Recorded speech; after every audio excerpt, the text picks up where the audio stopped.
vuole essere una piccola recensione delle mie Vibram Five Fingers, le ho comprate ad aprile, più o meno per il mio compleanno. Ci ho messo un po' ad abituarmi e forse sono partito anche un po' troppo in fretta. Infatti per un po' ho avuto dolore alla caviglia e un po' il tendine d'Achille, però poi pian piano mi sono ripreso. Ora sono qua in Abruzzo, in cima al Monte Pizzalto, quello che vedete laggiù è Pesco Costanzo, dove abito. Ora mi manca l'ultimo tratto per raggiungere i ripetitori, dopodiché tornerò. Queste Five Fingers sono veramente una meraviglia, mi diverto un sacco. Le ho provate su molti tipi di terreni, sentieri stretti, acciottolati, con queste pietre. Dopo un po' si sviluppa la propria eccezione e quindi non è assolutamente un problema. La caviglia si flette in modo naturale, gli ostacoli si superano in tranquillità. Non ho mai preso una storta fino a questo momento, giusto un paio di volte sono ho quasi inciampato prendendo una pietra di punta, ma insomma niente di che.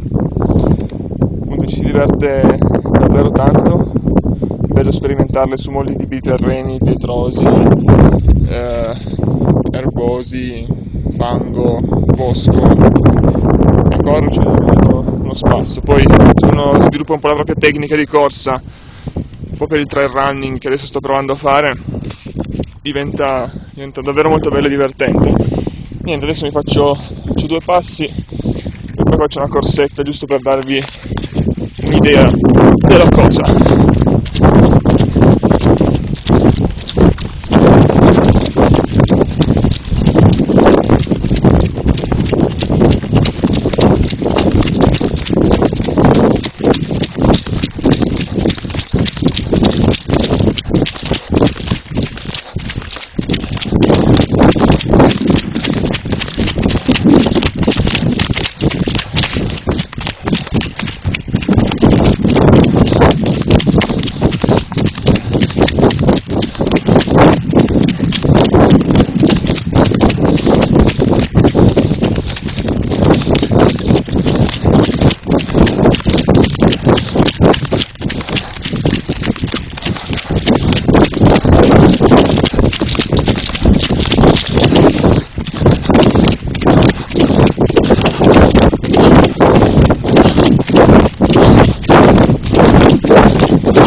Come avete visto, forse il terreno non era dei più semplici,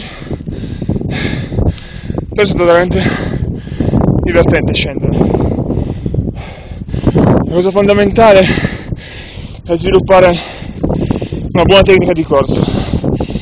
Una volta che c'è quello si va davvero tranquilli e il resto è solo divertimento ed allenarsi. Io sono quasi arrivato alla mia destinazione e con questo vi saluto.